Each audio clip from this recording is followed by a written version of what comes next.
Here we are. Welcome back to the Redshirt Sophomore, where we never sit out. We're your hosts, MD and CD. We got a week 4 recap.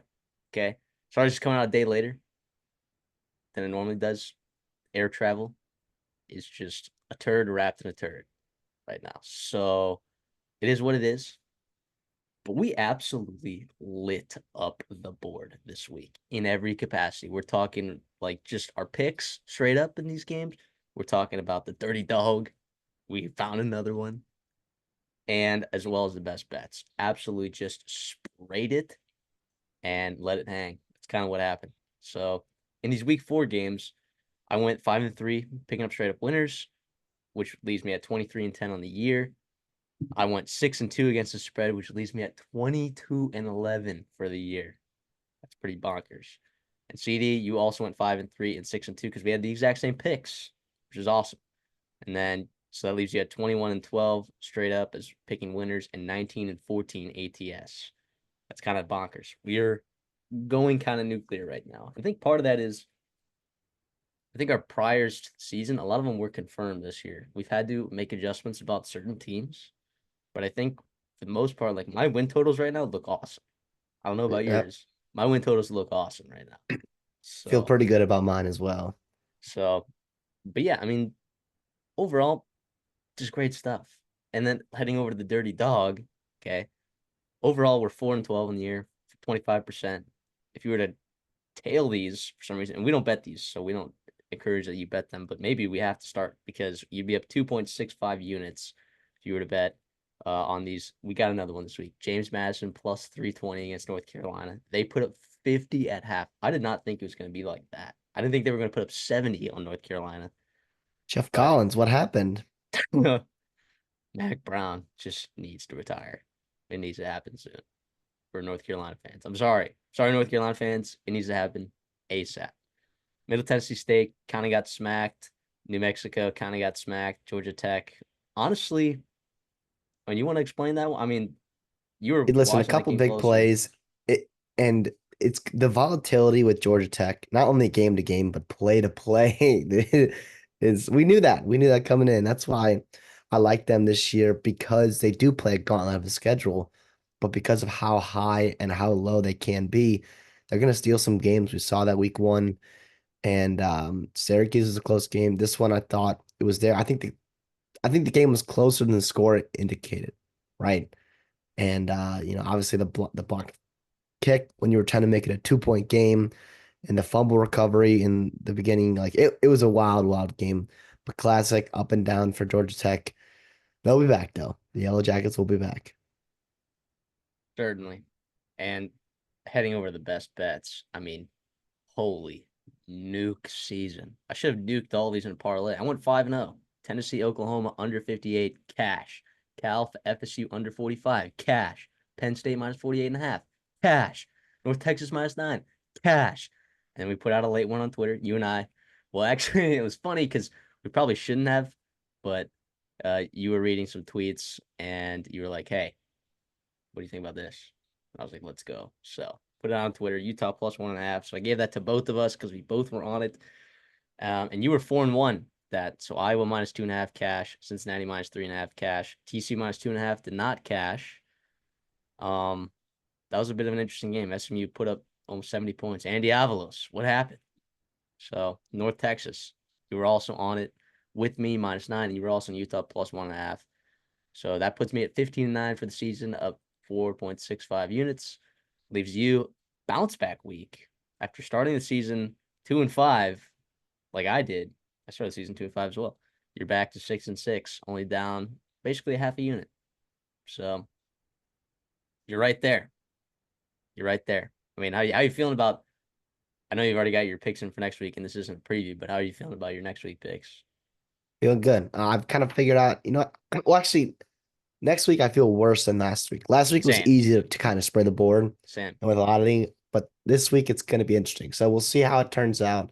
Obviously excited to get into that in our next video, but yeah, the SMU one was weird. I mean, when you start fumble, scoop and score, like you're down 17-0, just like that on the road, you have no chance to win. You have no chance to win. You have 5 turnovers. Yeah, sure, Hoover throws for 400 yards, but It didn't matter. It never had a chance anyways after that. Let's just get into these games now that we recapped because I do agree with you that this next week I was finding a tougher time finding games, and I ended up finding as many as I found last week, but I don't feel as great about them. They're still plays for me. They're just not home runs, smackadoodles like last week. Moving on from our best bets at the counter. What we do every week, we just recap some other games, right? Because we can't just talk about the 8 games that we previewed, right? Because there were a lot of other significant scores, significant games that happened this week, and we got to talk about them, you know? And I think the first one we got to talk about is BYU versus Kansas State. And you know what? You know what's crazy? Before the season, you and I both were not very high on this BYU team. Defensively, specifically, you're like, oh my gosh, look how much they lost on this defensive side of the ball, and they were terrible last year. Jay Hill and Kalani Sitake, in every single interview, all he said was, Jay Hill is one of the smartest guys I've been around. Jay Hill is one of the smartest guys I've been around. No, we love Jay Hill. We love Jay Hill. We're going to ride Jay Hill for this whole thing. With Sitake kind of on the hot seat this year, or at least that was a discussion, Jay Hill has been awesome. This defense has been amazing. And I have no idea why, other than you just have to credit Jay Hill where credit is due. It has been awesome to see. And it doesn't matter who they've played against. You thought SMU was like not a very good football team, but then all of a sudden, offensively, they dropped almost 70 points on TCU, right? You know, you had Kansas State who had looked okay. Avery Johnson had struggled a little bit, but they were able to at least run the ball. No. BYU says no. We're a good defensive football team. Moving forward, do I think BYU's in contention for the Big 12 championship the same way I think Utah is? Probably not. Do I think they're in playoff contention? Probably not. But look, I mean, just from being on the hot seat, the situation that Kalani Sitake was, and you thought that BYU was just going to be a bottom of the barrel Big 12 team this year, one that you just kind of chalked up as a win for. It wasn't on either of our best bets, but we both felt pretty good about the under. But holy cow, has Kalani Sitake just turned this thing around? And Jake Retzlaff getting the start over Gary Bohannon, which you know you and I had a debate about that I was right about. He's looked okay, you know, and they had a linebacker playing running back, you know, after LJ Martin and Co were basically all out. You had a linebacker playing running back who averaged like over 5 yards a carry. I mean, just what an effort from this BYU team. Yeah, I mean, you got to give him a ton of credit. Obviously, the turnovers killed Kansas State. And if you're Avery Johnson, if you're gonna be around 50% completion percentage and you're not pushing the ball down the field like crazy, you cannot have turnovers, right? That's where you're gonna end up in a real tough situation. It is really interesting to see, right? You've got Oklahoma, excuse me, who moved on from their quarterback to go to a young true sophomore. You got Kansas State who moved on from their quarterback to go to a young true sophomore. And both those teams and those guys are struggling right now. And obviously, what does that say about experience in college football? It's that sometimes you can't replace it. Sometimes you can't replace it. Obviously, I'm not selling my Avery Johnson stock. Still think he's really talented. I think they'll figure out at some point whether it is this year or obviously next year. But man, yeah, BYU is the storyline here. I know they're obviously, not in the same realm as Utah, but damn, man, you gotta love what they've done so far. You get a Baylor team next week who might be absolutely just defeated after what happened against Colorado. And then you get a bye week to kind of regroup, hopefully get your running back room healthy and move on from there. The Holy War is going to be awesome in early November against Utah. Conference game, right? Could be a lot riding on that football game, depending on how things shake out for both teams, but you gotta love it. You gotta love it. I'm gonna move back to Friday. Stanford at Syracuse. Are you kidding me? Are you kidding me? I don't know how Stanford won. I do not know. But McCord was good. 2 picks killed him, obviously, but you gotta love the resilience they played with. Stanford did, right? They were winning. And then all of a sudden, boom, the big long touchdown or the the long touchdown drive, big touchdown at the end of the game for Syracuse to go up one, and then Ashton Daniels takes him on a drive, and they get it done, man. They get it done. Love the way Troy Taylor's team's playing. Love how they're fighting. I thought they could have beaten TCU and they didn't. This was a nice win. This is a really nice win, especially with their schedule. They got some winnable football games there, and their over feels pretty good right now. Their over feels pretty good. I didn't take it, but on the show I did. But you gotta love it. And for Syracuse, it's kind of brutal because this is one of the games you kind of circle at the beginning of the year. It's like, okay, we play an easy schedule, especially early in the season. We have a chance to start out pretty hot. And this is a tough loss here. Very, very tough loss. But obviously, credit to Stanford and Troy Taylor. Yeah, I mean, only running the ball 8 times with LaQuint Allen against the Stanford front is pretty criminal. And Kyle McCord, the first pick, not bad. The second pick, awful. So I still liked the majority of what I saw from Kyle McCord in this football game, but also I believe Kyle McCord got sacked quite a few times, one, two, three, 4 times in this game as well, which didn't know Stanford's front seven was like that. But yeah, just I mean, on Prize Picks, I took Kyle McCord to have more than like 290 yards or whatever. That was free. I think Kyle McCord's continuing to throw the ball, and I think he's going to continue to throw the ball well. And they didn't even use Aronde Gadsden really this game at all. So I still feel all right about this Syracuse offense. The defense, I don't really know what happened. I thought, I still thought that they were like okay defensively. I just didn't like. I didn't think Stanford or Syracuse. There were a couple mistakes in this game that led to the loss. I thought that they down to down, in terms of down and down consistency, I thought that Syracuse played well enough to win this game.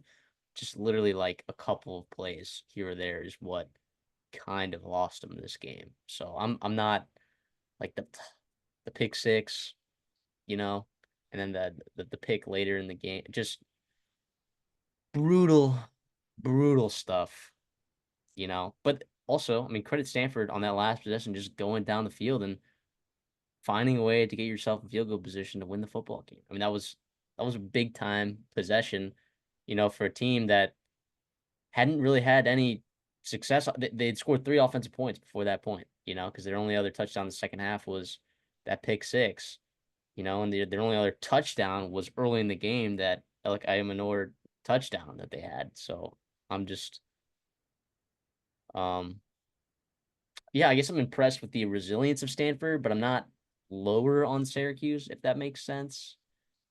But I don't feel better about I don't feel better about Syracuse. I'm not trying to say that. I I'll say it again. I thought that they played well enough down and down to win this game. Yeah, no, absolutely. Let me head over to College Station. Let's talk about this Bowling Green Texas A&M game. Should we? Um, Bowling Green should have won this game. Bowling Green should have won this game. It is in the explosive plays that Texas A&M gave up, the missed field goal from Bowling Green, and then also the uh uh the pick that Basilek just blatantly missed fan, and he was wide open for a Oh, touchdown. I mean, just if you're a Bowling Green fan, just daggers, right? Just daggers, because they should have gone into Kyle Field and won this game. Um, pretty. You look at the run stats and you're like, okay, Moss at 82 yards, Daniels at 34. They get shut down in this run game for the most part, and you're finding yourself in third and long situations all the time. You're only 6 of 15 on third down. Um, sure, A&M had 401 total yards of offense. Okay, a lot of that was Marcel Reed scrambles. Okay, it was the legs of Marcel Reed that kind of saved you in this game a little bit. That one throw by Marcel Reed to Thor was awesome. Unreal throw, unreal pitch and catch there. But holy cow, Bowling Green, I think, is for real in the MAC. They should be the utter favorites aside from Toledo, maybe to win the MAC. I'm all over this Bowling Green team moving forward. But moving forward for A&M, I worry about their matchup against Arkansas, right? Because if there's one team that's prone to having explosive plays offensively, it's Arkansas. Bobby Um, P. and Arkansas is a team, not that Oklahoma State has run the ball effectively against anyone, but they're a top 25 run defense in the country right now, Arkansas is, and it's not talked about at all. So I feel really, I don't feel great about it. Now I said A&M, their win total was 8.5. I said that it's more likely that it's going to go less than, than that number, than more, right? But I yeah, I feel definitely a lot worse about this Texas A&M team, and I'm sure there's stuff to look like. Torrey York does not look good right now. He does not look good at football. He's getting lost in traffic. He's slow in that secondary. Tyreek Chappelle getting hurt at nickel has been a big deal because Jaden Hill somehow, first of all, played the most snaps of any defender for A&M, but also looked the worst of any defender on A&M. So I don't know if they're going to try to move Dalton Brooks to nickel, or I mean, I know Jay Bateman knows Jaden Hill. Maybe he believes that Jaden Hill could be better, but a lot of issues. Marcus Ratcliffe, I know he had an interception, the big one that, kind of saved him the game, but it was on an overthrow. He had missed a tackle early on Harold Fannin touchdown. Like, I mean, the defender that I felt best about this week didn't really have a sack. Nick Gordon looked awesome in this game once again. Just hasn't put the sacks up on the board. Just continues to put pressure on the quarterback. Look really good in the run game. And he's probably was getting held a lot from what I saw. But yeah, I'm not feeling great about this Texas A&M team moving forward. But for Bowling Green, incredible effort. Harold Fannin Jr. continues to be an absolute steal pick from you in our fantasy draft. I mean, just that kid is electric. That kid is electric. Former linebacker converted into tight end. Just ridiculous. Yeah, and listen, but A&M, you said it all, right? They have to do some serious self-scouting, right? And soon, because Arkansas and Missouri offensively can give you some real problems. And then for Bowling Green, the only thing I worry about them, and I'm gonna have to convince myself to take them next week because I like their line right now. Scott Leffler has to make sure there is no letdown effect. That's twice now. You have gone into, first of all, hostile environments, Penn State and College Station, and come up short in games you thought you could have won. We'll see what happens for A&M at the quarterback position. And yeah, they need to be better. Now, here's the deal. I will say this silver lining for A&M fans. Jimbo Fisher, I'm pretty sure loses that football game. And now Yes. they should have lost the game, but they didn't. They found a way to win. Sometimes this is the kick in the butt you do need. However, sometimes it is a telling problem of a problem that needs to be fixed. We'll see what happens for A&M. I do trust that staff to be able to get going. I have been severely underwhelmed with Colin Klein, and that needs to change this week. He's going to have to win him that football game against Arkansas. Moving on, let's stay in the G5 here, and I'm going to rip a couple here for you. Buffalo Bulls and Pete Lembo beat Northern Illinois. Obviously, that game was super close. Obviously, Northern Illinois probably should have won, right? And they didn't. And credit to Buffalo for getting a win in overtime. Obviously, a huge win for them. Sucks for the MAC, to be honest, because Northern Illinois, Toledo, two teams that had monster wins recently, both lost. Toledo lost to Western Kentucky, and they kind of blew that game, dare I say. Obviously, Veltkamp is super, super frisky, man. He is super frisky. But Tucker Gleason continues to play well. At times, obviously, the interceptions hurt him, but I don't know. The four turnovers stunk, but you should have won that football game, and you didn't. And then lastly, I'll go the American. We mentioned it. Memphis on the road to Navy, and they just got shredded. And I know Blake Horvath is a monster, but he also had 192 passing yards, which is pretty frisky as Yeah. well. And so he had a monster, monster day. 6 touchdowns on the day. You gave up 56 points to Navy. You are going to lose. And by the way, maybe Navy's a wagon. Maybe they are. But maybe Memphis has some serious work to do. Maybe it's also just a hangover effect of beating your old coach and Mike Norvell in Florida State last week. Well, I think Florida State just gave up running the football against Memphis. I think this team on Memphis, and they showed it last year, was susceptible to getting shredded on the ground. And I know that they did well against. Oh, sorry.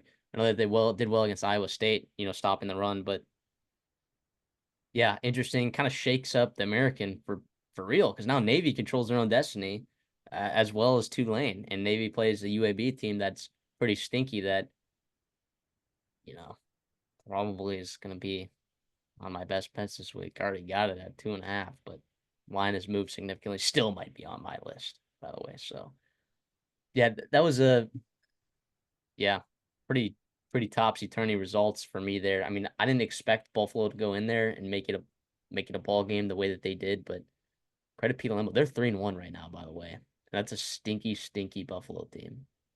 So I don't know. Credit where credit's due, Pete Lembo. A guy who's had success in the MAC before, by the way. So why are we shocked? Why are we shocked? I want to head over to Rutgers, Virginia Tech. Um, Kyron Drones. What are we doing, man? It's So rough. my Virginia Tech to win the ACC is dead. My Virginia Tech over 8.5 wins at plus 146 is dead. If Kyron Drones is going to play like this, it is dead, dead, dead, dead. Eighth in Cali Manis is now 3-0 with the Rutgers Scarlet Knights. I mean, you were all over this Rutgers team. Not that this team's going to compete to win the Big Ten at all, but yeah, I mean Well, they look good. here's the deal. Like I said before, they are on their way. They are still on pace to be 12-0. I'm just saying. You look at their schedule, obviously USC comes to town, but if we've seen a formula before beat USC, we saw it this past weekend. Home game, run the football. What does Rutgers do well? Both of those, well, obviously they run the ball well. Kelly Manis is not the reason why Rutgers is playing well, but he is taking care of the football. He is being efficient and consistent more than he was at Minnesota. Part of that is he's older. Part of that is he's back with Kirk Soraka, but they're running the ball well. And what can you do? What's not to like? That game was kind of out of hand until the fourth quarter, where a couple of touchdowns for Virginia Tech kind of brought it back. And then all of a sudden, Rutgers had to go down and kick a field goal, and they did. And they did.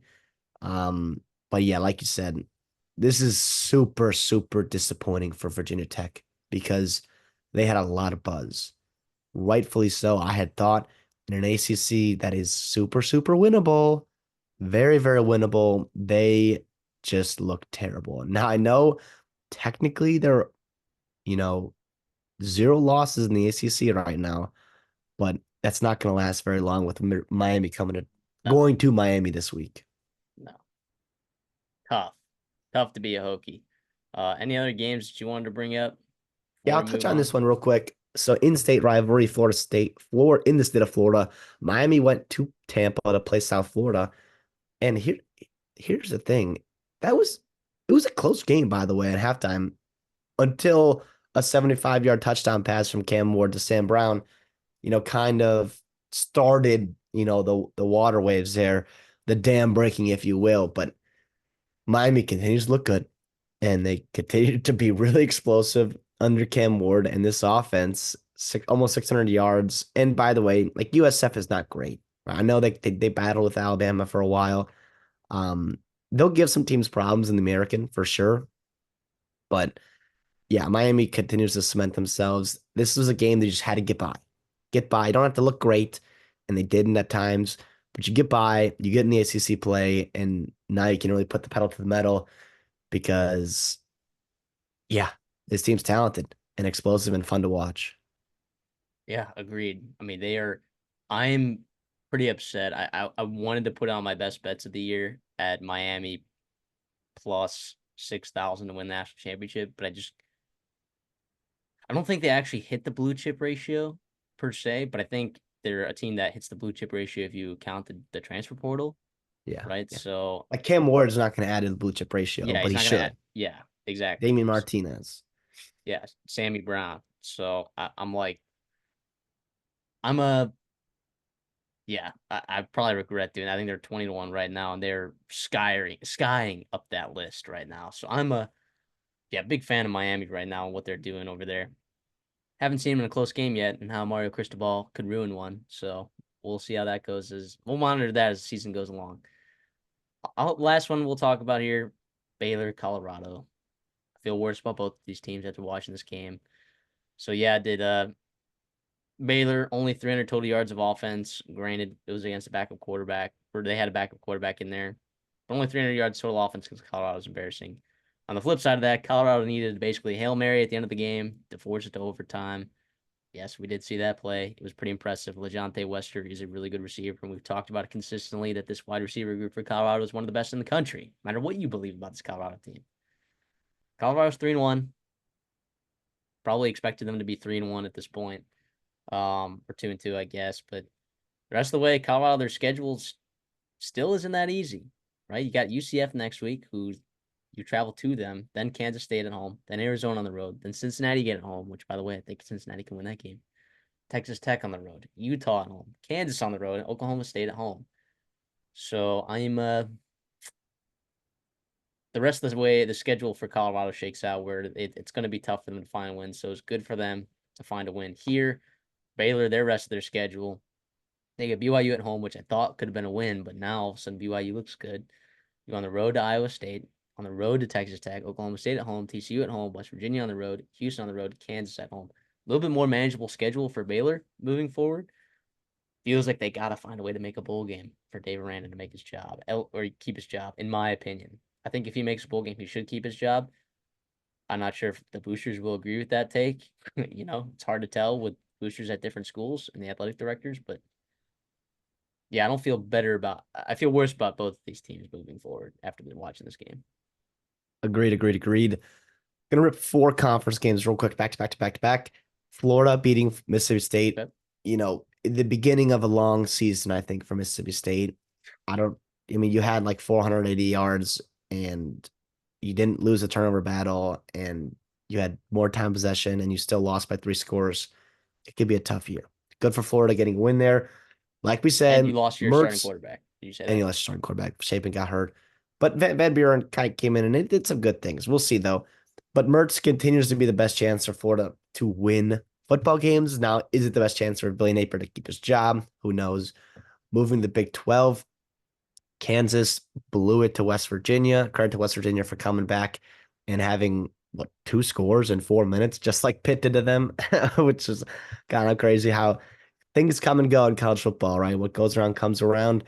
Obviously Kansas, Jalen Daniels just does not look healthy, and he's got a lot of work. They've got a lot of work to do to get right for the Big 12. Arkansas kind of taking it to Auburn, right? Jaquan Kind Jackson's of. a really good football player. Taylon Green's very, very frisky.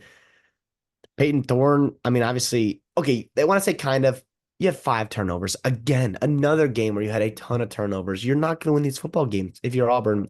Pick a quarterback, find it. I thought Hank Brown was going to be better than Peyton Thorne. He threw 3 interceptions. He got benched. Peyton Thorne came in and threw another interception. Didn't matter. They were not going to win that football game. And Texas Tech, Arizona State, Tech needed that win. They needed that win really bad. Baron Morton gets on track. He looked a little bit better. Taj Brooks finally gets going. And the thing is, leave it threw for 282 yards. And Scadabo was a monster again.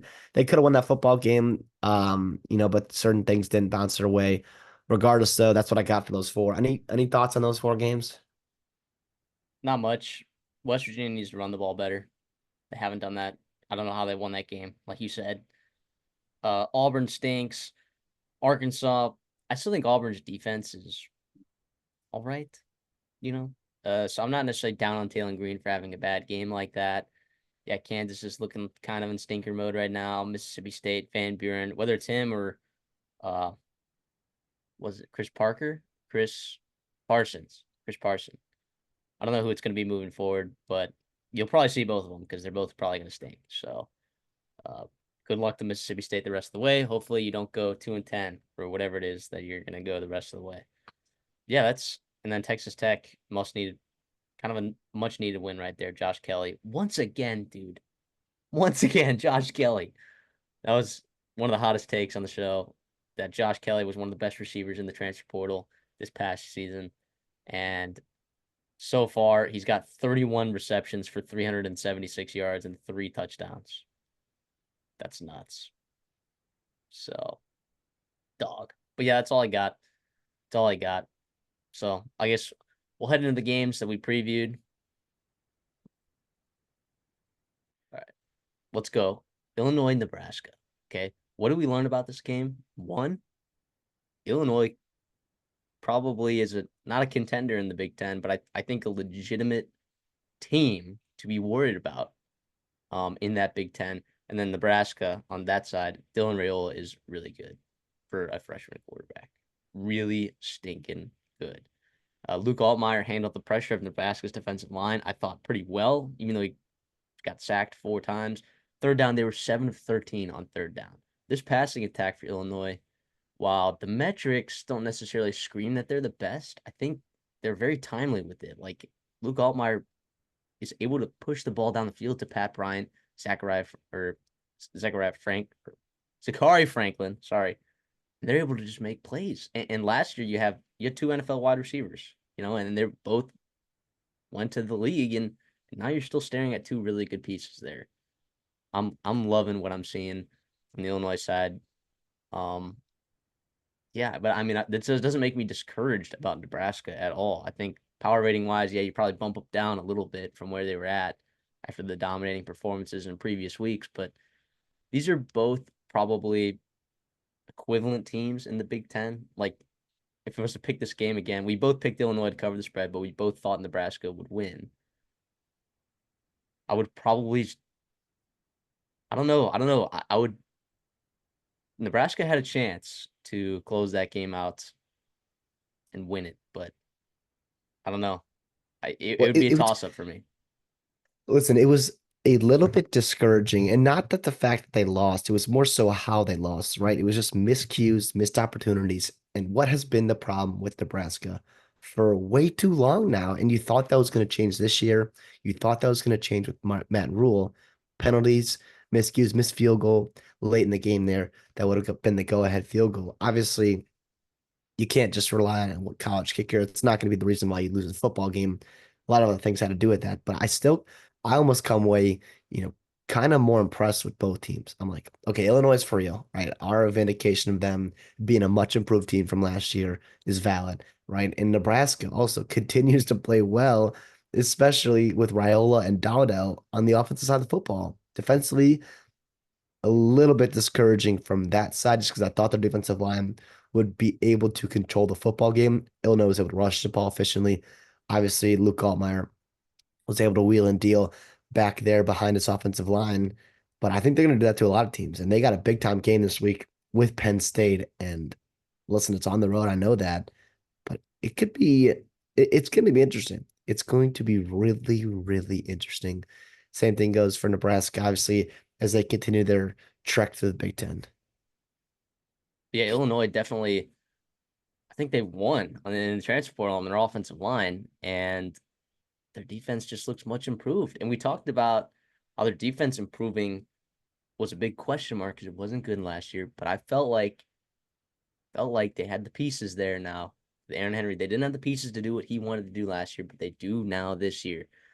So we'll talk about, spoiler, we're previewing that game for this week. They're 17.5 point underdogs against Penn State. It is going to be interesting. I think it's going to be a very interesting game. Let's move over let's go to Clemson, NC State. Just annihilation in the first half. Just utter. I mean, we're watching that game, and literally as soon as like we're trying to watch, we got the multi-view on. We're trying to go back and forth between games, and as soon as you just look back, they scored another touchdown. Like Phil Uh, Maffa had 100 yards in just like 10 carries. Cade Klubnik, looked good. I think this NC State team, like, I don't feel much different about Clemson, to be honest. Like, they're a pretty solid football team. But NC State, this team is terrible. It is horrible. Like, they are going to struggle to make a bowl game. Listen, I would agree with you on that. However, you look at the rest of their schedule, and they have looked awful. Yes, even in their wins against bad football teams, and obviously in their blowout losses against Tennessee and Clemson. But to be honest, like Wake Forest, Duke, North Carolina, Stanford, even like do these teams really scare Duke's you? And undefeated, by the way. I keep picking against them. That's Stanford, my problem Stanford just got to win. over Syracuse. But my point is like outside of Clemson and Miami, the ACC is a mess. It is a jumble. Every week, different teams are going to win. I mean, look at SMU. SMU just went on over the Big 12 and it's kind of handled TCU. Obviously, a lot of things happen in that football game to make it out of hand, but regardless, though, you got to be impressed there. But you were right about NC State. Something has to change dramatically. And I do trust that staff to get it done. However, I'm not going to be really super invested in them in many of their games remaining until I see some real things change because it it is bad. Defensively is my problem right now because obviously you're hurt at quarterback and you were bad offensively last year, but that's not what you expect from an NC State football team. not what you expect. And it was bad. And I think Clemson, you got to be a little bit impressed with them, right? Yeah. To take care of business, to bounce back like they did from that Georgia loss, which, by the way, most people lose to Georgia like that. Okay. And the way Clemson's playing right now and the way their schedule lays out, they got maybe one or two big games, and then they're probably on a date with Miami in the ACC title game. Yeah. And we both picked Clemson in this game to win and cover. But I mean, looking at it, you're like, oh, time of position. How did NC State hold on the ball for 33 minutes? It's like because Clemson, it was explosive play. It wasn't even just like Clemson was dominating. It was like explosive play after explosive play after explosive play. It was a nonstop barrage. And now NC State and CJ Bailey were able to move the ball a little bit in the second half against Clemson's twos. Who cares, right? Who cares? Unless Clemson, starts dealing with injuries on that side of the football, I'm not going to be as concerned. I will recall to this game if Clemson starts getting a little bit banged up on that side of the ball, but for now, Clemson is a solid football team. NC State is pretty terrible. Tulane finds a way against Louisiana. It's a little bit higher scoring of a game than I thought, and I was impressed with Ben Woolridge at times. I thought he played better than uh Tulane did in their passing game. Now Mekhi Hughes just did what he did to win this football game. And Tulane converted on third down when they needed to stay on the field. But Louisiana overall, I thought, aside from the turnovers from Woolridge, I thought played a pretty decently clean game. And I thought they had a chance to win it. We both picked Tulane to win and cover, and that happened. But if we were to watch this game play out again, I'm not sure if I would do that. I'm not sure if I would do that. I feel like Louisiana found ways to manufacture a couple big plays, and I don't know. I just now if I were to pick Louisiana again, it would be dependent on the fact that hey, you got to stop Mekhi Hughes somehow. I would hope that they could do that, but I don't know. I don't know if I would pick Tulane again, to be honest. Would you? No, I mean, I came away even in a loss, even in a game where they did not cover, really impressed with what they can do in the Sun Belt there. I mean, they averaged 6.5 yards per play against John Summerall, and the Sun Belt knows exactly how good he is. Obviously, he's going to take some time to get Tulane to where he wants it to be, but that's pretty damn impressive. It was the turnovers, those two turnovers. I mean, that's where you're looking at, things that separates you in this game, and also, like you said, third down conversion. Never something you want to see. You kind of go the other way, but they had a chance, man. They had a chance. They did not punt in that second half. They had touchdown, touchdown, touchdown, and then they had, a couple fourth down plays where I guess you could call them a punt because they didn't score and they got stopped on fourth down. But it was a great game. First of all, a great game. More proof that these two teams should be playing each other more often. And obviously, with the way these two conferences are shaking out, especially the American too, I mean, why not Tulane, right? Why not Tulane? And in terms of we know what they can do with the rest of their schedule and also with just the kind of poop show that the American is, along with the Sun Belt too. You kind of don't really know about a lot of these teams in the Sun Belt. Yeah, it's going to be interesting. I believe James Madison right now is the favorite at plus 290 to win the Sun Belt, but Texas State is right up there. South Alabama is right up there. And I don't think Louisiana dropped very far after this game. They So shouldn't. they shouldn't. They really shouldn't. So that is Sun Belt, at least the top of the Sun Belt is going to be very interesting to monitor. The American, it looks like it's Memphis and Tulane, although Memphis or Navy, all of a sudden. That should be biting my tongue because Navy dropped an absolute hammer. USC dropped one to Michigan here.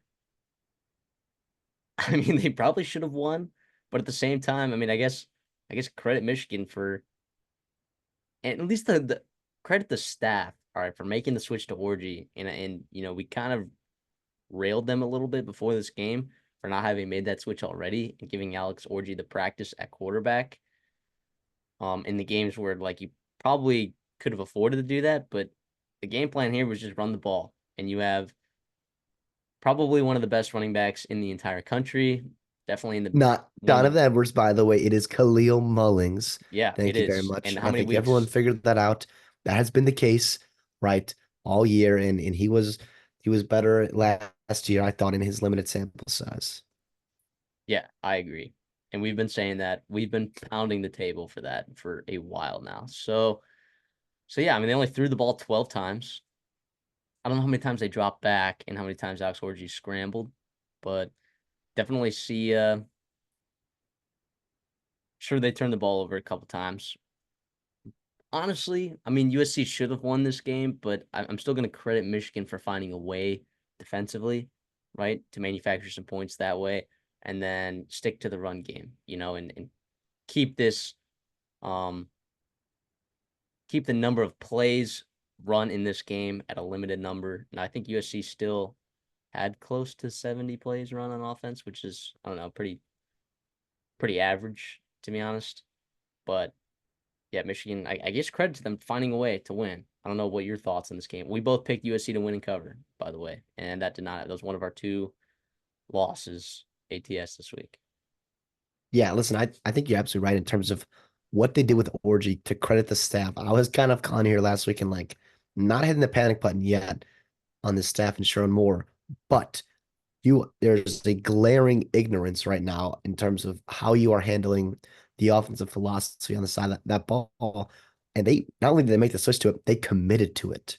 They knew exactly what they can and can't do in this football game. And you have to play a certain style right now with how limited you are passing the ball. And it's not just Orgy, by the way. It was Davis Warren too, right? Whoever else is back there at quarterback with the way your offensive line is handling pass block and the way obviously Colston Lovesen's hurt and your receivers are not separating, like you just can't throw the ball effectively against solid teams. And USC, I can also say I was pretty impressed with them. Like the way they got up off the mat after, kind of demoralizing first half and they boom, boom, boom, the fight and resilience they showed. I feel really good about them moving forward. And you watch next week's video, I've already got, a little something something there for them. And when they take on Wisconsin, obviously not how you want to start your Big Ten career if you're USC. And obviously with their momentum that they were building after the LSU win, you would have loved to go in Ann Arbor and get a big time win and cement yourself firm into a playoff competition. But again, Michigan's that floor they have when they play well and they play a certain style of football, like you said, they can beat a lot of teams on their schedule. They can beat a lot of teams on their schedule. And so obviously, hats off to both these teams. It was a great game. That fourth quarter was awesome. That run by Mullings was awesome. And obviously, it was crazy. It was pretty awesome. Even that one play where was a Kenneth Grant had it was like a fumble or Ruski or whatever, maybe interception, whatever it was. He had the ball, and then I think Woody Marks just took it from him. And that was a Yeah. massive game changer because that could have been really, really bad for USC. They get the ball back in a fresh set of downs. That was on third down too. So holy cow, credit to both these teams and these staffs. And dang it, man. Is it crazy to still feel good about USC and like how physical they played and Miller Moss, his toughness and even throwing under pressure. I mean, he didn't look great under pressure because he doesn't have quite the escapability that Caleb Williams or other quarterbacks have, but when he's getting hit, pressure in his face, he still delivers a great football. Yeah, I don't feel all that. I was pretty high on USC already, to be honest. Like I was looking at them, I'm starting to look at them as a contender. I still don't think I'm there yet. I don't feel significantly worse about USC, but also, I mean, I feel a little bit better about Michigan. That's kind of where I'm at. It was a slight increase decrease for both teams, but actually, it's more like here. Like I still feel better about USC than I do about Yeah. Michigan. So I don't know. I mean, Like if they play this game again, we're probably, I mean, I'm still it taking it would USC. change. I think the line gets smaller, but I do think like this was the only way for Michigan to win, right? Like they had to play this brand of football, and right? I mean, if it's in a neutral site, I mean, I'm definitely taking USC. Well, yeah, I mean they'd be favored again, I think, if they played Well, they again. in a neutral site, they'd be still be favored by over a touchdown, probably. Yeah. Heading over to Stillwater, Utah comes in there, no Cam Rising, and says, "Sorry, you're a bad football team, and we are a good one." Okay, that's exactly what happened. We both took Utah. It was on our best bets. We put it out on Twitter. I mean, when you say, first of all, what is wrong with Oklahoma State that they can't run the ball with Ollie Gordon? You have fifth year senior after fifth year senior on that offensive line, and you still can't find a way to get him going. This is getting ridiculous now. There's too much pressure right now on Alan Bowman to be throwing the football. And of course, he gets benched for a little bit there by Garrett Rangel, who was even worse. So it was even worse. And Utah just looked awesome, dude. Micah Bernard, again, awesome. Jaquin Jackson's doing his thing in Arkansas. Micah Bernard's doing his thing in Utah. Kind of a win-win, I think, for both teams in that sense. I know I think if Jaquin Jackson was healthy, I think he would be absolutely outstanding in this Utah offense. But I think Utah's like after this week in the Big 12, it's looking like a one bid league right now, unless BYU has something to say about it for some reason. Unless they do, I don't know, man. But listen, about this game here, it was do not box score snipe. Do not, oh, look, it was 22-19. Oklahoma State made it close. No. Sure, they did, but it really wasn't ever close. And the way that they dominated, if you are Oklahoma State, you cannot let Utah come into your building and outrush you by 200 yards. Obviously, negative game script had something to do with it, but still, you cannot abandon the run. Ollie Gordon, yes, he's not running the ball great, but he only had 11 carries. 11 carries, man.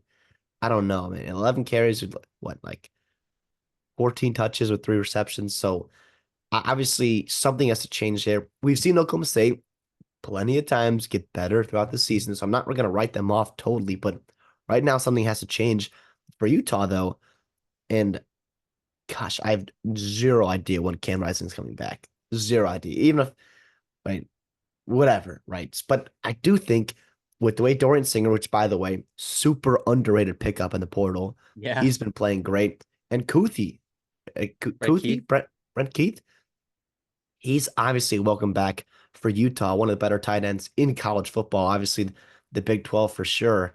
And Isaac Wilson, man, true freshman. Obviously, I'm sure internally he felt and he knew that he was starting all week, but to go out on the road, obviously he throw the 2 interceptions, but he still played a pretty clean football game. And he's interesting. This is not, your This is better uh, quarterback play than we saw from Utah last year. significantly, significantly. And obviously Cam Rising, I want him to get healthy because I want him to play and get back into college football, like get back into a groove.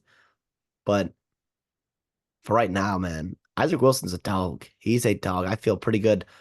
I still feel good about Utah winning the rest of their games on their schedule, even with Isaac Wilson. I do think Cam Rising is the guy to take them to the next step and to be able to actually compete in a playoff football game. But for right now, not to get ahead of ourselves, Utah is looking really good. I think we confirmed our suspicions. The fact that that line moved across zero, criminal, absolutely criminal. And I don't know what made it move. Obviously, I'm sure it has something to do with Cam Rising, but yeah. And for Oklahoma State, like I said, give more touches to Ollie Gordon. Alan Bowman is a great quarterback when things are not on him. Like you said, Stribling, Presley, Owens, those are good receivers. Freeman's even solid too. If they are supplementary pieces to this offense, it's a dangerous offense. And we've seen that before last year, especially. But Ollie Gordon needs to get going, and they need us to make him get going. Otherwise, it could be a long conference slate for the Cowboys. 42 minutes to 17 minutes on the time of possession difference. That's what kind of dominance we're talking about. Yeah, sure, Utah wasn't able to put the ball in the end zone as many times as you'd like with a true freshman quarterback or whatever. And here's the thing, when Cam Rising is healthy, I was talking about this with someone the other day, and when I'm looking at the parity kind of across college football, I look at Ohio State kind of right now in my eyes, and that team looks kind of the part as just the up and away best team in college football. I would put Georgia in there if they looked better against Kentucky. I would put Texas in there if they had, if Michigan didn't look so bad, up into this point. Alabama, I would put in there if they didn't look so terrible for UCF against USF for a couple quarters. But Utah is one of those teams where if they make the college football playoffs, I still think that they can be dangerous with Cam Rising because of the level of talent that they have on the defensive side of the football and the way that they've been able to make plays this far. Now, here's the thing: Oklahoma State has a bottom 30 defense in most metrics so far this year. All right. So I'm not going to put all my stock in Utah yet, but I believe in my best bets, at preseason best bets, I think I had a parlay where I had Ohio State, Oregon, Georgia, and Utah all to make the playoffs at plus 420. I believe if you parlay those now, it's like plus 200. So I'm feeling pretty good about Utah's odds to make the college football playoffs and, win the Big 12. Now, of course, this is the Big 12, and Utah has got to learn that anything can happen in the Big 12. But I'm really liking the spot that Utah's in. They've looked the part as the best team in the Big 12 that we thought they were going to be. Yeah, now I think there are some dangerous football teams, right? I mean, BYU, I think we have no idea how good they really are. I think Colorado, when I say dangerous, I just think, high end talented there. UCF, the way they can run the ball, and same with Iowa State. You're looking at a November that all of a sudden turns into a pretty interesting November. We kind of talked about Utah early in the season, like, okay, get past September, Oklahoma State and Arizona, get into your bye, and then you can kind of coast. But all of a sudden, that November looks really interesting. By the way, though, let's not forget about Oklahoma State. I mean, they should not have beaten Arkansas, but they did, right? They did beat Arkansas. And that Arkansas team is probably going to go to a bowl game. I feel pretty good in saying that with the way their schedule is laid out and how they've looked so far.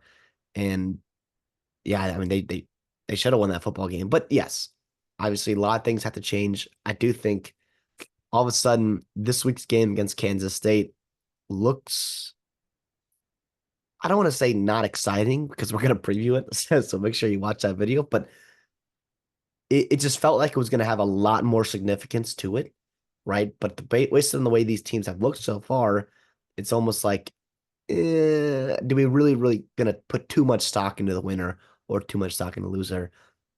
Obviously, it will be an interesting game, though. But like you said, it's the Big 12. It's a long season. Anything can happen. Can't believe Cal lost to Florida State. I can't believe it. I mean, they outgained Florida State by over 200 yards. Uh, they got sacked 7 times and they had 10 penalties and missed field goal. Just so much stuff added up there. Cal should have won this game. If you're asking me, I don't know if Florida State fans are going to disagree with me on that, but Cal should have won this football game.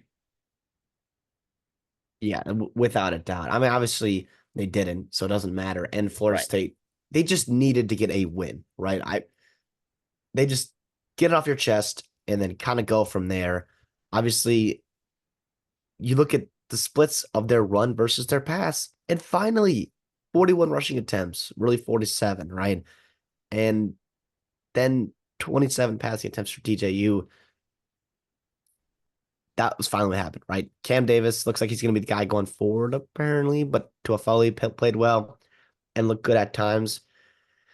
And DJU could just be a supplementary guy. I know he didn't look great. He didn't have great numbers, but he did enough. And that's what it's going to be the rest of the formula for the rest of the year for Florida State. And like you said, for Cal, just really disappointing because they had that game and that could have been another building block in Justin Wilcox and Cal going forward in the ACC. And by the way, next week they have a massive football game. Not this coming week because they have a bye, but then the week following, Miami comes to town there. But yeah, like I said, just Florida State exhale. You're not gonna go 0-12, which I do think some Florida State fans in the back of your mind, you had to be thinking, well, there's Charleston Southern, but we've seen worse for Florida State. And holy cow! But I mean, I two don't two even know. missed field goals for Cal. If you make either one of those, right, that last possession you're driving down, you would have settled for a field goal again and won the game. Because I don't know that I trust FSU in an environment where they have to throw the ball to go down the field against this Cal defense and win the game. I mean, it's margins. These were the margins in this game, people. So, but I guess I'm gonna say credit to FSU for finally getting a win, but Cal, come on. I was so disappointed. I was so disappointed because I thought this Cal team could be, not necessarily like, I mean, the way that their schedule looks out. I mean, Contender in the ACC. it was you were looking at a spot where Cal actually could make a push to make the ACC championship, especially if they had gotten a win over Miami at home in the next couple of weeks, but not. I mean, I don't feel significantly worse about Cal, to be honest. I know losing to Florida State is pretty bad, but a couple missed field goals. I mean, you knew that this was going to be a low scoring game. I took the under 45, not even a sweat. And yeah, just some margins here that I thought that Cal was going to be on the right side of, that they just weren't this game. Here's what I will say too, and not that I'm going to take too much stock in it. Obviously, we talk about sample size. Sometimes that doesn't matter. That does matter. In this case, I think it might. But Cal did have to go on the road for the second time this year across the country, right? Going through a couple time zones. I wonder how that played an effect, especially right late in the, excuse me, late in drives in terms of finishing drives and not settling for field goals. And then also late in the game, but even starting early too, in terms of kind of getting up and getting ready to play. I don't know. I don't know. I'm not taking too much stock into it yet, but I do think it's gonna be something to manage these teams that are flying across the country multiple times, how it does affect them, how the fatigue sets in throughout the season. Minnesota versus Iowa. Oh my goodness. I mean, we both were on Iowa -2.5 to win and cover. That was in your best bets, actually. And my fears preseason about Minnesota were realized in this game. The front seven is not good enough. It's not. You had Justin Wally was out, but it didn't matter. You know, cornerback was going to be a non-factor in this game. Now, here's the thing. Minnesota's not the only team that Iowa has run the ball all over against this season. Okay, they've Caleb Johnson back there is quite frankly And been really good. he has been awesome for Iowa. He has been explosive. He has just been an elite runner, but you can't help but feel a lot worse about Minnesota moving forward. No, and how many times, like it's this the second time, right? In their two losses, what is the common denominator? Just awful second halves, but specifically third quarters. I mean, against North Carolina, it was pitiful. They had the ball for like 2 minutes in the third quarter. And again, Iowa obviously, went on a monster run, 17-0 run in that third quarter. And a lot of people thought going into the game, if either team can score 17 points in the entire game, they might win. Doesn't matter if you can't stop the run in this football game. Iowa did, right? Darius Taylor did not get going. They refused to start him going, right? 10 carries. Are you kidding me? I know you had negative game script in that third and fourth quarter, but you were up 14-7. You were up 14-7.5. Max Brosmer was looking fantastic. If you told me that Brosmer looked the way he did in that first quarter, or that first half, excuse me, really the second quarter, and Daniel Jackson at over 100 yards, I would have felt really, really good for Minnesota. But like you said, you cannot stop the run in the Big Ten, specifically in this football game. And Floyd, you are going to get rolled. It's going to be a long, long season. Something has to change. And guess what? It does not get much easier because Michigan rolls into town next week. And we saw the way they committed to running the football last week against USC. And for Iowa, dare I say, they kind of needed this win, right? They had a devastating loss to Iowa State. It didn't look great against Troy. You come out flat kind of in that second quarter against Minnesota, and all of a sudden you're looking at that schedule, you're looking at their season outlook, and you are getting a little bit concerned, a little bit nervous there. But they found an identity, they have an identity, and they stuck to it. And you gotta credit them. And it's been Kirk Ferentz's MO for a long time now. We're gonna do what we do well, and we're gonna do it a lot.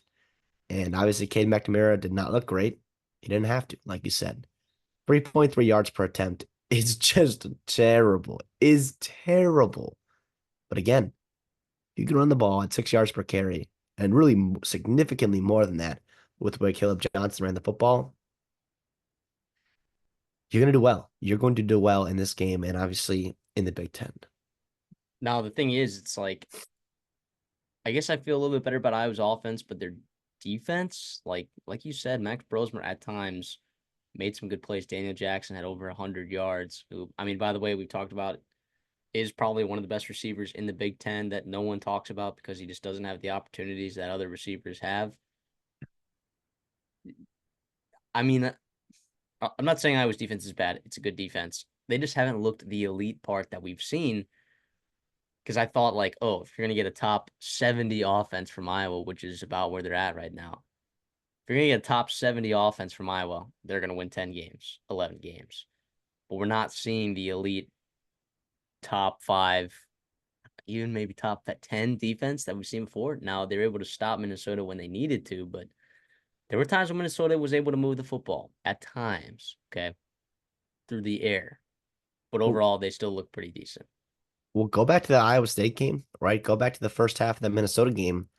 There were vulnerabilities in that secondary, a secondary which we felt really good about going the year. Obviously, that safety pairing is about as good as it comes in the Big Ten. The thing is Minnesota could not take advantage of it. Iowa State did, right? Ohio State can, absolutely. I think was Washington could be interesting. You've got other talented quarterbacks throughout the rest of the schedule in games that you were hoping on winning, and that could be a problem. That could rear its ugly head for sure. But at the end of the day, they get a big time win here. They can kind of regroup. They get a bye, and we'll see if there's a quarterback change. I do wonder if Sullivan does get the nod coming soon because of the way he can run the football, and also just how I do think poor McNamara has looked. If you're going to lean into this rushing attack, why not add an extra number? Why not add an extra a +1 for you with your quarterback being able to be a threat as well? Yeah, definitely. Definitely. Heading over to Norman, Oklahoma. I mean, Tennessee looked pretty good. I didn't think they overwhelmed Oklahoma necessarily. Jackson Arnold looked really bad. Michael Hawkins comes into the game. A name that I didn't think a face I didn't think I was gonna see this year. But honestly, he looked awesome. Like, is this something that Oklahoma's gonna move with?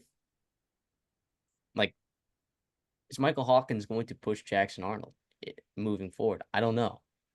I don't know. It could have been a situation where they're like, look, Jackson wasn't getting it done. Let's put in our true freshman. Let's get him some snaps. Um, well, let's just give him a chance. You know, and Oklahoma's had success with quarterbacks out of Allen High School in the past. Hawkins looked awesome. Hawkins looked awesome. Jackson Arnold looked terrible. And Jackson Arnold, quite frankly, hasn't looked good all year. And we talked about this last week, like how big of this loss was Jeff Levy. Like, was the Seth Littrell hire hurting Jackson Arnold? I don't know. I don't know because it looks like Michael Hawkins was able to play in the Seth Littrell offense against a really solid defense. I'm uh I'm just a little disappointed in Jackson Arnold this far. And Nico made some nice plays. Um, found a way to win this ball game.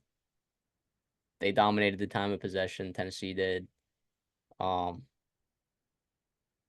yeah, I mean, I still feel really good about Tennessee. I don't know if I feel worse about Oklahoma though, because we both picked Tennessee to cover this and win this game. All right, so I'm not shocked by the result of this game. I'm just shocked about Jackson Arnold getting benched the way that he did. Yeah, now here's the deal with that. I'm not gonna throw too much stock into Hawkins. Yes, it was a nice changeup, and it did look better when he was in for sure. But also they didn't start, really scoring touchdowns or really moving the football well, until it was a 22-3 ball game. And at that point, right, how much stock do you really buy into Tennessee being that aggressive defense that we've seen from them in these first couple weeks now? But again, if you can't run the football, like Jackson Arnold had zero chance to succeed, I thought, in that first half, just because your running backs are averaging like 2 yards per carry. How are you going to succeed? And also, by the way, go back to that first drive. I believe it was second or third play on the scrimmage. You had that false start, or you had the neutral zone infraction, basically, where if if it was just offsides and the play continued, it's probably a touchdown for Brendan Thompson. And this game looks completely different, I think. And Arnold threw a beautiful ball, which we've seen the talent and we know he can do it. It just hasn't been there so far. But Tennessee, you got to give them credit. And what makes them so scary right now is they are not playing great football offensively, other than Dylan Sampson. Dylan Sampson's incredible. He is a really good football player. Deshaun Bishop looked good as well. But Nico, you're seeing strides, and you saw they hit one just strike to Dante Thornton, and you saw some good throws down the football field. But in terms of like the every down efficiencies, that's going to continue to get ironed out, I think, in these next couple of weeks before you play Bama. And when Nico starts playing efficient on every down, right, that's where this team becomes really, really dangerous. And I gotta credit Josh Heupel because 2 years ago, even when they had Hendon Hooker, like I didn't think they could win like a muddied up football game. Like I really didn't. But the way their defense is playing, the way they're running the football, and the explosive plays that Nico provides, you can win these football games. And we said it earlier. We're like, surprise, surprise, both these teams are kind of going to muddy up the game and feel comfortable in that game. Ton of credit goes to Oklahoma and their defense. Their defense flew around. Mm-hmm. They were awesome. And they gave Tennessee hell, right, for 3 quarters there. And or really, I guess all 4 quarters, and wasn't getting much help offensively. But regardless, though, big win for Tennessee. I think it's kind of, like you said, not taking too much away from this Oklahoma team and this loss for them moving forward. They have a tough schedule. They have a tough schedule for sure. And Tennessee, again, continue to put themselves in that top tier conversations of the SEC. And in the country, you Mhm. know. And I just like the Absolutely. effort I saw from Deshaun Bishop as well. Dylan Sampson had a fine. He played okay. Got a lot of touches, but Deshaun Bishop looked like a very nice kind of change of pace off of Dylan Sampson.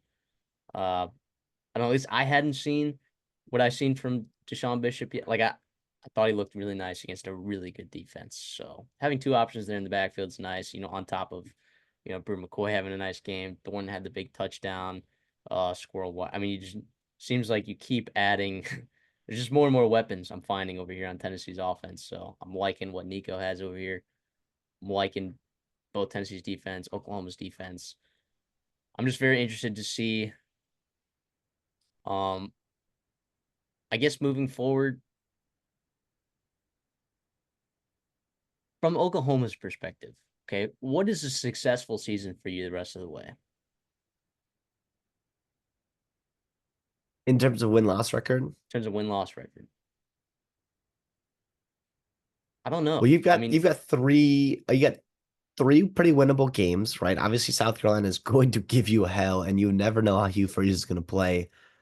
But what you would like to go if you're Oklahoma here, I think it's got to be 7-5. That would be a successful season to kind of salvage this. Not salvage. It's 4 weeks in. They're 3-1, right? They lost to a really good football team, but right, like you want to beat Auburn, you want to beat Maine. Obviously, you want to be able to beat South Carolina. We'll see if you can block them first of all. And then you want to steal one against a team that's better than you, right? I think Oklahoma, like they should be able to go 1-4 against Texas, Ole Miss, Missouri, Alabama, LSU, right? I think Missouri's looked very vulnerable. I think LSU hasn't looked fantastic at times. Alabama, I think we still don't know about them. And same with Ole Miss too. They haven't played nobody. So we will see, obviously.